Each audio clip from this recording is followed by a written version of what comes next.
द्रोणं च भीष्मं च जयद्रथं च कर्णं तथान्यानपि योधवीरान् मया हतास्त्वं जहिमा व्यथिष्ठा युद्धस्य जेतासि रणे सपत्नान्।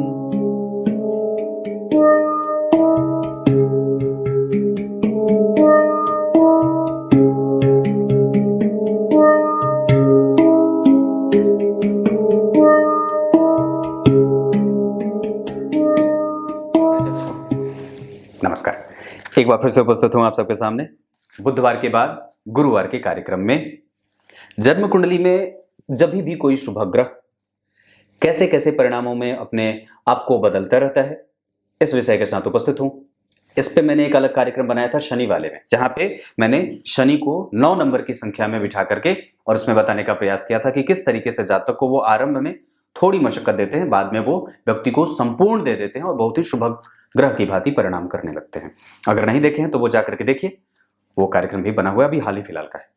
शुरू करते हैं आज का कार्यक्रम। कहीं नहीं जाना है, बिल्कुल बन के रहिएगा। प्ले स्टोर पे जो हमारा एप्लीकेशन है ज्योतिषी लक्ष्य के नाम से आपको मिल जाएगा, वहां से भी आप मेरे कार्यक्रम देख सकते हैं और बाकी चीजें तो मैं बताता ही हूं।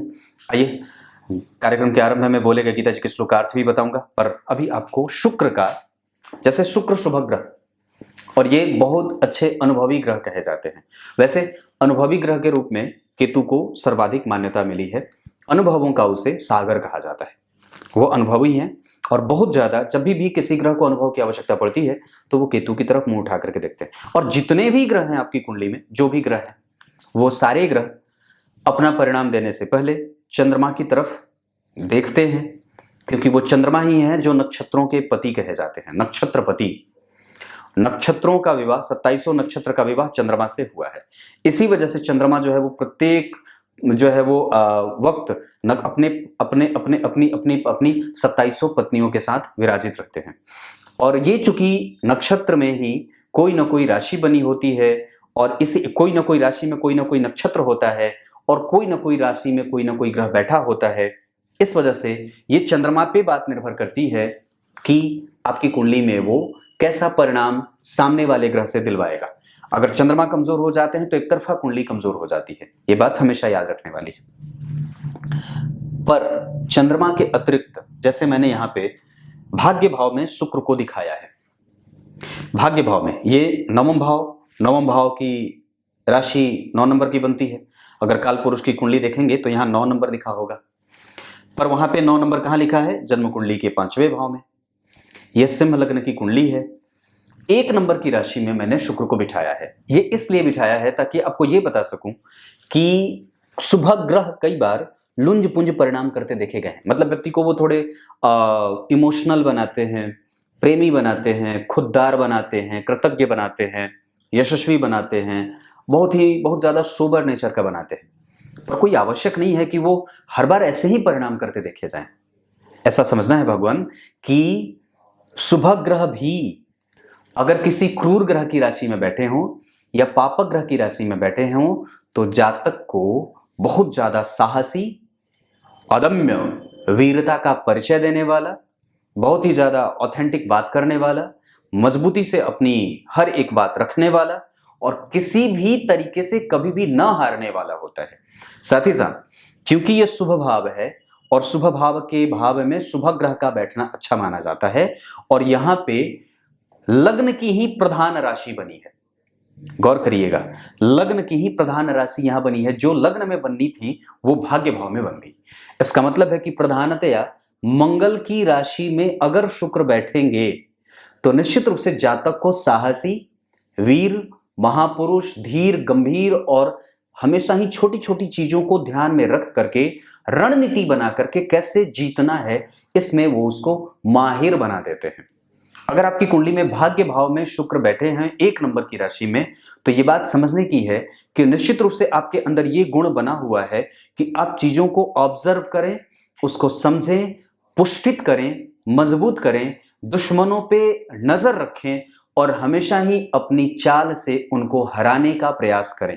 ऐसी स्थिति में जातक तीव्र राजनीतिज्ञ हो जाता है, कूटनीति करने वाला हो जाता है, माहिर होता है, खेल में, विश्व में, समाज में, देश में और विश्वविख्यात होने का योग लगा लेता है।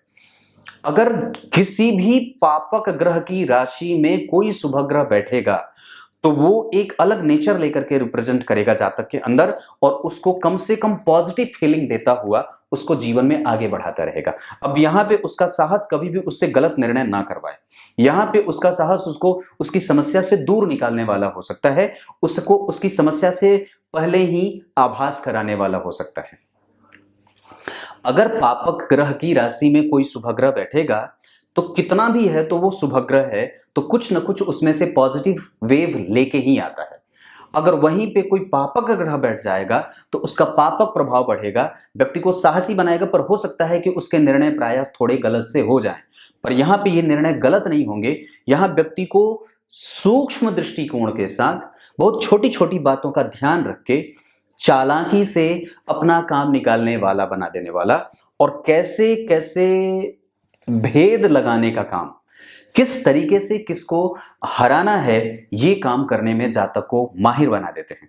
अगर विश्वास नहीं है तो छत्रपति शिवाजी की कुंडली उठा करके देख लीजिए, आपको बात पता चल जाएगी। अब ऐसे ही कार्यक्रम लेकर के आने वाला हूं। अब आइए आपको गीता जी के श्लोक का अर्थ बता देता हूं अंतिम में। तो ये अगर बात बन रही है तो अपने अंदर के गुण को और सद्गुणों को पहचानने की आवश्यकता है। आप किसी से हार नहीं सकते। हारना वस्तुतः सनातनियों में नहीं है। सनातनी कभी हारता नहीं है।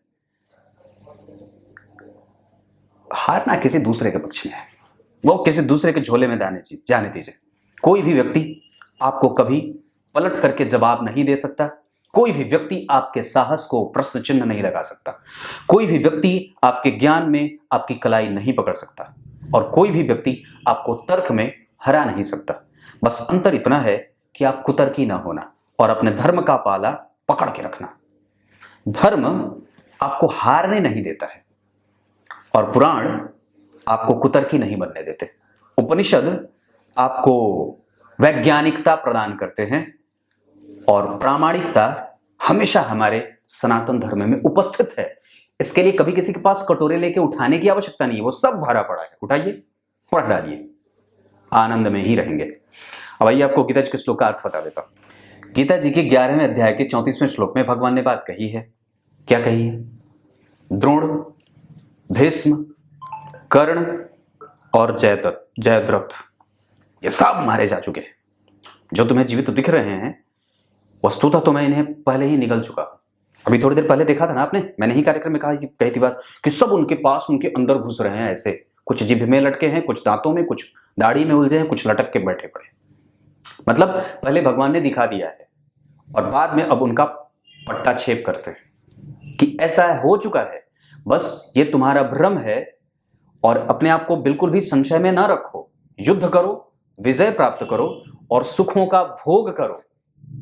क्योंकि जीवन में जब आप देखेंगे तो कहा जाता है कि आप जब महामृत्युंजय मंत्र पढ़ते हैं तो उसका अर्थ यही होता है कि मैं जब तक जीवन में संपूर्ण सुखों का भोक्ता न बन जाऊं तब तक मेरी मृत्यु न हो।